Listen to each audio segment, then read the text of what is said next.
Yung pagturok po kasi talaga natatakot ako sa iba lang hindi.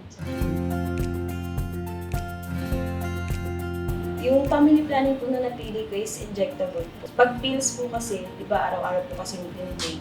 So makakalimutin po kasi ako sa gamot. Mas nagandahan po ako sa kanya. Kasi hindi ko na po isipin araw-araw yung pag-take po ng gamot. Sasapit na yung kabuuan niya na magpapa-inject na siya. Nire-remind ko palagi siya about doon. Siyempre, natatakot ako na baka may mabuo na naman, ganyan. Nagplano po kami talaga. Pinag-usapan po namin para mabigay namin lahat ng needs ng mga anak ko namin. Ang hirap po kasi ng buhay ngayon. Pag nadagdagan pa po, mas lalong maghihirap.